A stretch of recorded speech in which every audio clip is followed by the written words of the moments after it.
It's a sellout at Valley Parade. The last ticket went several days ago, and this is a match that's really caught public imagination. Testimony to the massive strides taken by Bradford since Sunderland came here last season and won 4-0. And Dean Windass is the newest evidence of Bradford's lofty ambitions, potentially their third £1 million signing, the final instalments dependent on promotion.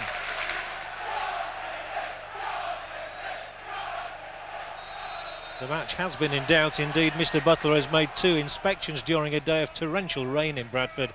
The surface is soggy to say the least, and there's no guarantee we'll get through 90 minutes. Indeed, Bradford have had 1 match abandoned here this season already. But the hope is that it doesn't rain too badly and that a match that everybody's been anticipating goes the distance.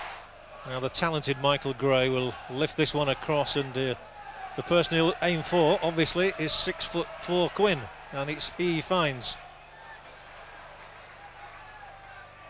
Little chip into the area. Phillips onside here, and that could have been a real body blow to Bradford in the opening minutes, but the save is effected by Walsh, who then gets a free kick out of Kevin Phillips.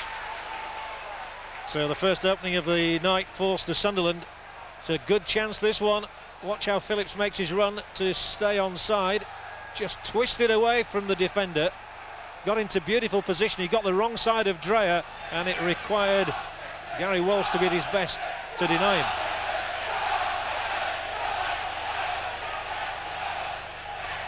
When Bradford hit a rocky patch at the start of the season, Peter Reid was the man Paul Jewell turned to for advice, and they're the best of buddies, the 2 managers.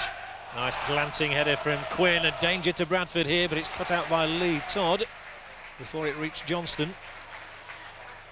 Sunderland, a team that plays with great width, with 2 fine wide players in Nicky Somerby and Alan Johnston, but it's Bradford pouring forward. McCall takes it again from Mills, asks Mills to have the shot, and it's a fearsome shot too from the right boot of Lee Mills, Bradford's top scorer, and it thundered wide of Sorensen's left hand upright.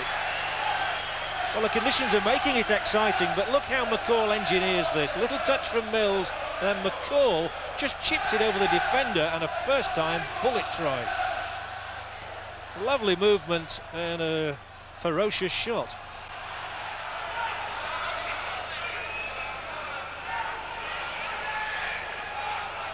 Lashed up onto the boot of Quinn, but when Phillips loses possession, it's Lawrence who's figuring prominently those early stages. Lovely goal in here, Windass shot, and gathered by Sorensen.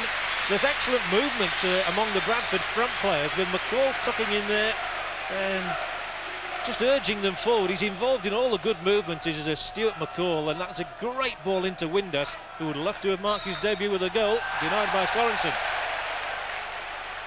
But he hits it well enough, as a man with 18 goals this season would.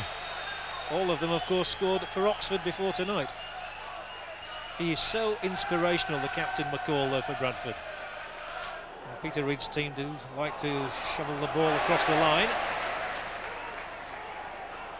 There's a nice little header in field which has found Johnston. He plays the ball in there. A mistake made, and Quinn might capitalise. Well, the mistake was from Moore. Quinn couldn't take advantage because Todd got back to whip the ball off his toe end. But that's a warning to defenders who can't turn on here, and Darren Moore just stubbed his boot into the ground. It opened the door for Quinn, but back came Todd.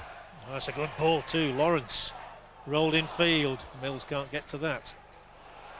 Nor will anybody in red and white get to that pass out of defence, and so Wally moves forward.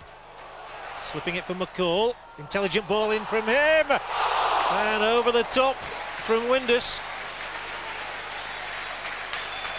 And it would be easy for me to say that he should have done better with this, but it's difficult in these conditions. Again, McCall at the hub of everything for Bradford. Just look, he lifts this ball across there. A little flick from Mills, and Windass snatched it maybe, but very keen to get that first goal in new colours, Dean Windass.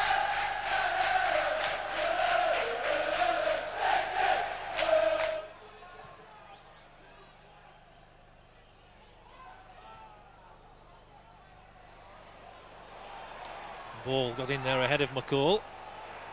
Darren Moore, he looks uncomfortable, does Moore, and there's a chance here for Sunderland. And Phillips couldn't chip Walsh, but Darren Moore is having a very uncomfortable start to the game. It's the second slip he's made this, and maybe the conditions don't suit big men like Darren Moore. Phillips failed to capitalise though. Lovely back heel, McCall. And then I'm not sure what Mills was trying to do, but he gave it straight to Kevin Ball, and he's released Phillips. Phillips did well to squeeze a pass away there to Niall Quinn. Phillips carries on, and it's Sunderland's first real shot of the night. And it's over the top from Phillips, but that's the first clear danger signal to Bradford of the combination and telepathic understanding of Quinn and Phillips. Quinn just rolled it forward for the little fella, and he hoofed it high. That's why they get so many goals between them. Not on this occasion. To be lifted in for Quinn to go for. Right, ricochets handily into the path of Butler of Sunderland. Good looking cross in. Phillips with a straightforward header, and it was so straight it was directly at goalkeeper Walsh. Well, Butler had stayed out wide, and it was a lovely cross ball, a very inviting one, but the header wasn't good enough. Lawrence failed to win it, but it came to Todd, and it's lifted up there, and the goalkeeper wasn't sure for a minute, and he tries to turn him here. Windass, and it's a great stop by Sorensen. Blake is still in possession for Bradford. Still it's Robbie Blake. What can he achieve? Well, they're all around him now, and Jacobs can't squeeze a cross over. Oh, it really looked there as though Dean Windass was on for glory.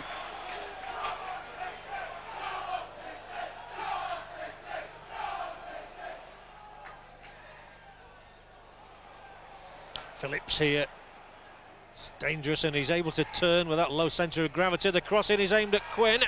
Two defenders on his back, and it's Jamie Lawrence who drags Bradford clear.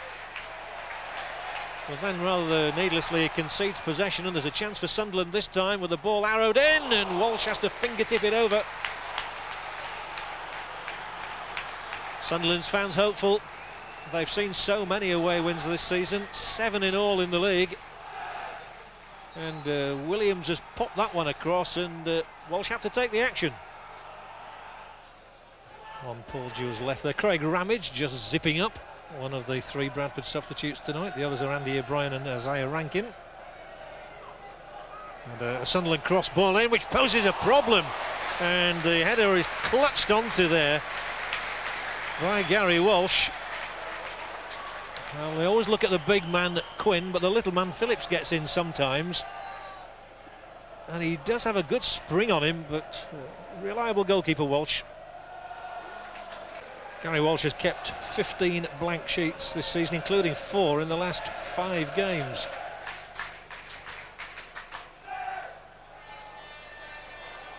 Now Johnston seeks to get on the outside of Todd.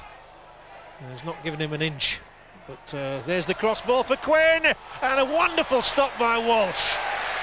Quinn seemed a certainty to score. Well, Niall Quinn may not get a better chance than that this evening, and Gary Walsh, who's had so little to do, has retained his concentration, and he had to do. Super save. Quinn ruined the fact he hasn't got goal number 18 of his season. The ball hasn't stuck at all. It's not been a farce, as some people predicted.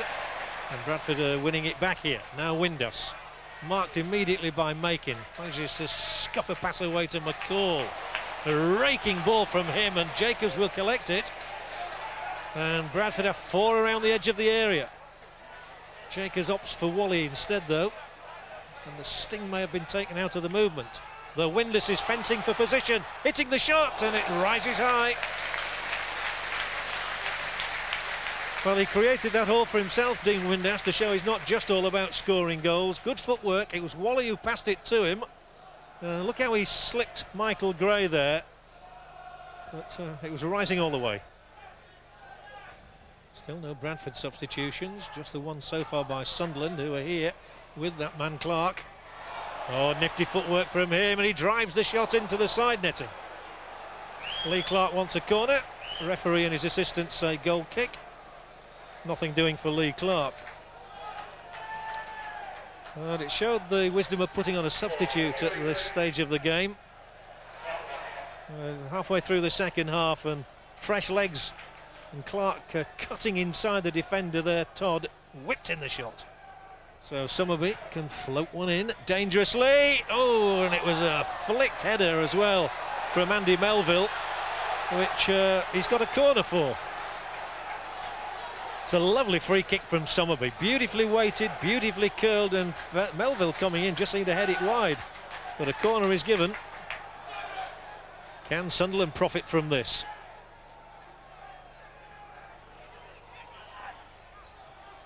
As the rain pours down.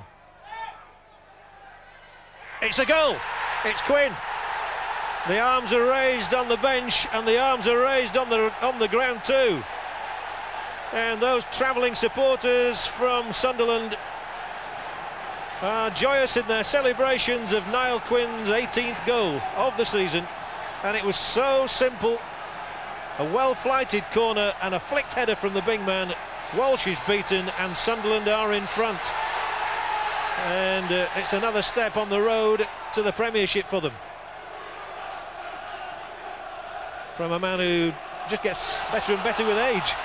So the onus now really on Bradford to come if they're to get something from this match, and Todd is in possession for them. Here's his cross too, and that's super goalkeeping from Sorensen, but he's really hurt there. Caught in the shoulder by Mills as he followed through, and well, there was immediate urgency amongst the Sunderland defenders. Todd has floated this ball in. Mills has every right to go for the ball, and he can't stop himself careering into Sorensen.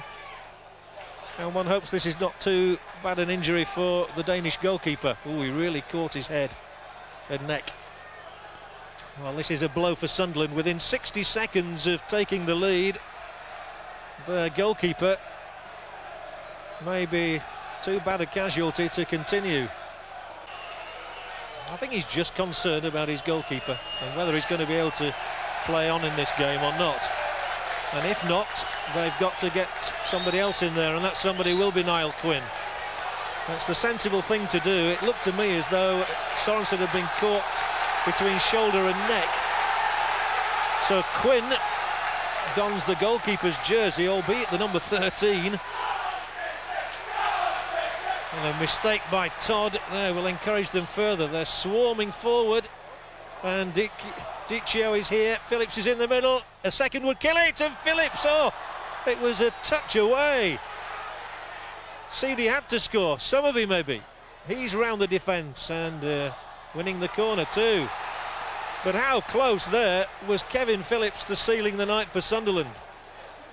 As Daniel Dicchio swept this ball across to him. Oh, it was a foot away maybe. Just couldn't get there.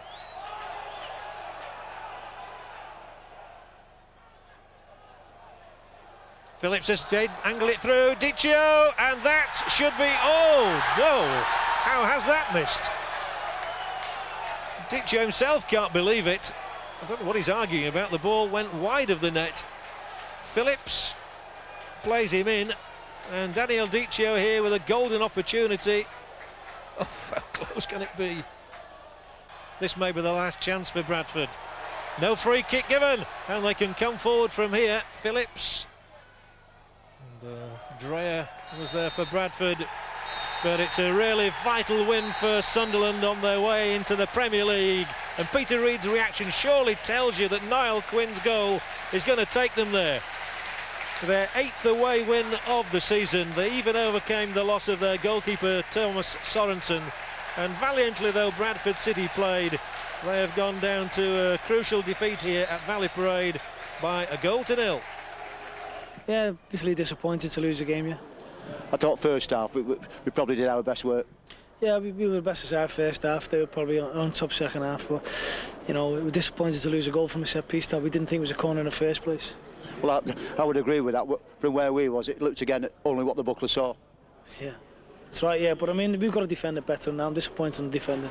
Now we had the better chances first half. Do you think we should have scored from, you know, maybe 1 or 2? I think so, yeah. But also they had, you know, we were a bit sloppy at the back at times, and Phillips had a couple of chances, so it could have gone either way. You know, we're disappointed to lose. Second half, do you think we lost our way a little bit, especially passing wise? Yeah, you have to give Sunderland a bit of credit, you know. Yeah. I mean, they're not a bad side, and they come and they had to go, and they controlled large periods of the second half. Yeah, we came out and started well, and we played some good football and created some good chances, and you know, we might have nicked a goal on another day. And against Sunderland, you've got to take at least one of your chances, haven't you? Yeah, that's right. The better the teams you play, when you get the chances, you've got to take them. And you know, we could have had a couple of goals in the first half, and we played well in the first half. But having said that, they had a couple of chances as well, and didn't play that well in the first half. So, you know, we're disappointed to go in at 0-0 at half time. But then the second half, they've come out and battled well and done well. And Big Quinny there, done his usual, got a goal at a set piece.